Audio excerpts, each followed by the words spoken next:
என் பெயர் சோமசுந்தரம், காரைக்குடி. தங்களது ஒளிநாடாக்களை கேட்டிருக்கிறேன். அதில் தாங்கள் நடிகர் கமலஹாசன் நடித்த மருதநாயகத்தை பற்றி உயர்வாக பேசியிருக்கிறீர்கள். அதே சமயத்தில் நடிகர் ரஜினிகாந்தை பற்றி தாழ்வாகவும் பேசியிருக்கிறீர்கள்.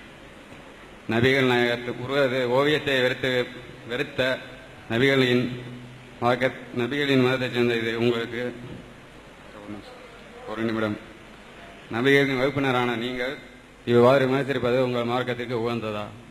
நீங்கள் மருதநாயகம்ங்கிற படம் எடுக்கிற கமலஹாசனை உயர்வாகவும் ரஜினிகாந்தை நீங்க தாழ்வாகவும் அதில் பேசி இருக்கிறீர்கள்.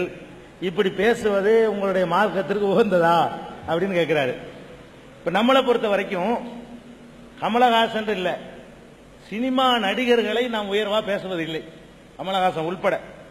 அதாவது முதல் விளங்கிக்கணும், ஏன் பேசுவதில்லை என்று கேட்டா, அவர்களால் சமூகத்திற்கு கேடுதான் ஏற்பட்டிருக்கே தவிர ஒரு நன்மையும் ஏற்படவில்லை. அவர்கள் இந்த மக்களுடைய மூளையை மழுங்க செய்து நம்மளை ஒரு தவறான பாதைக்கு கொண்டு போயிட்டு இருக்கிறாங்க. இன்னைக்கு நீங்க எடுத்துக்கொள்ளுங்கள், சினிமாவில் உள்ள ஒவ்வொருத்தரும் கோடி கோடியாக அவங்க சம்பளம் வாங்குறாங்க. ஒரு படத்துக்கு 1 கோடி 2 கோடி எல்லாம் வாங்குறாங்க. அதற்குரிய வரி அவர்கள் ஒழுங்கா கட்டுறாங்களா? கட்ட மாட்டாங்க. 1 கோடி ரூபாய் வாங்குவாங்க, உலகத்து நேர்மைன்னு சொல்லுவாங்க. சினிமாவில் உள்ளவர்கள் ஒழுங்கா வரி கட்டினாலே இந்த நாட்டினுடைய வறுமையில பாதி போயிரும்.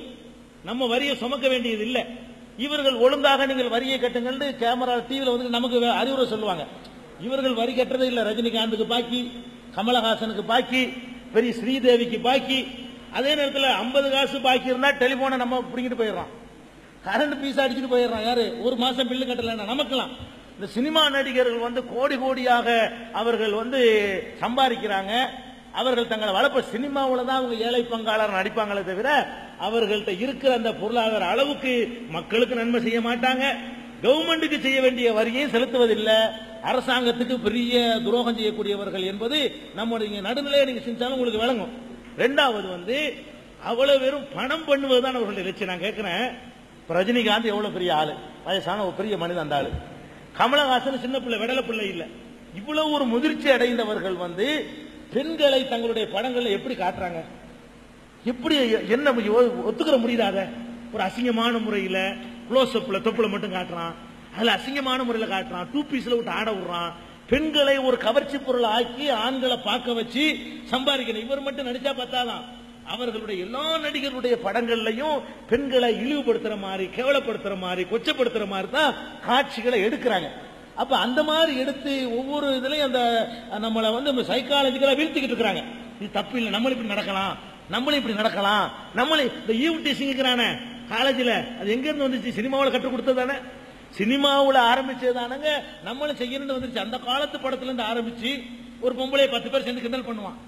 அதை ஒரு இதா உட்காந்து நம்மளும் சேர்ந்து எல்லாரும் படிப்போம், பாக்குறமா இல்லையா? ஒரு பொம்பளை போவா, 10-20 ஆம்பளை சேர்ந்து கிண்டல் பண்ணுவான். அவளும் அதை ஒத்துக்குருவாளாம், அப்படி காட்டுவான் அந்த காட்சியை.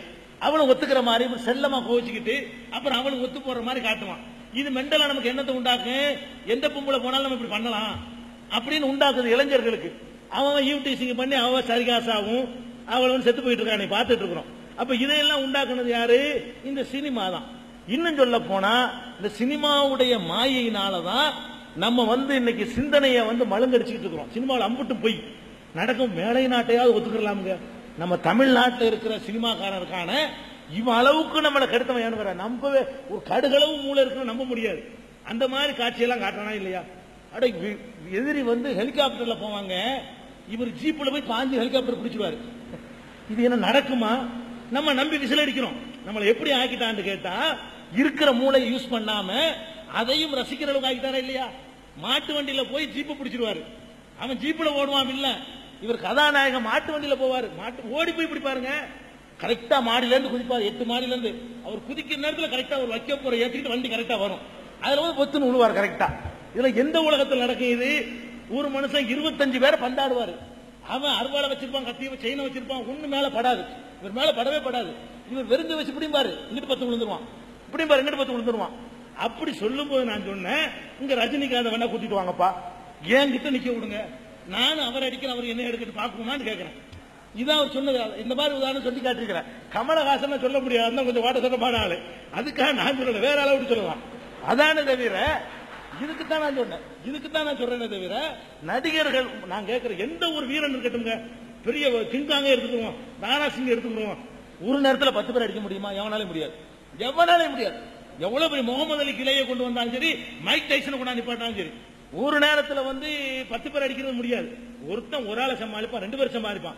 10 பேர் சேர்ந்து பிடிச்ச அப்படி அமைக்கிட்டான்னு சொன்னா கபடியில பாக்குறீங்கல்ல, ஒரு ரம்மு காம்புனால 2 பேர் காலையும் காலையும் முடிச்சாங்கன்னா ஒண்ணும் செய்ய முடியாது, பெரிய வீரராக இருந்தாலும் சரி.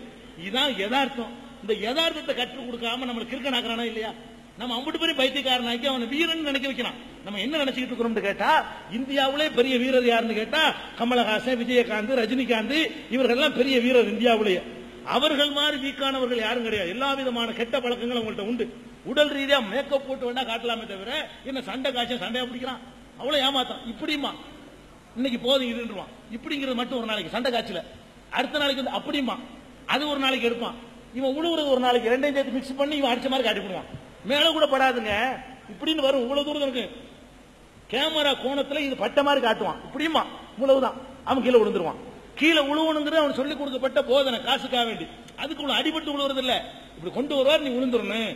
ஒரு 7 தடவை சொல்லிக் கொடுத்து இவன் குத்தி அந்த கீழே விழுவுற காட்சியை ஒரு 25 தடவை எடுப்பான். சூட் ஆகாது. 26 தடவை எடுத்தவன தான் ஓகே ஆகும். இப்படி எல்லாம் எடுத்து வைத்துக் கொண்டு வேகமா படத்தை ஓட விட்டு நம்ம எல்லாரையும் கிறுக்கனாக்கி போடுறாங்க 3 மணி நேரம்.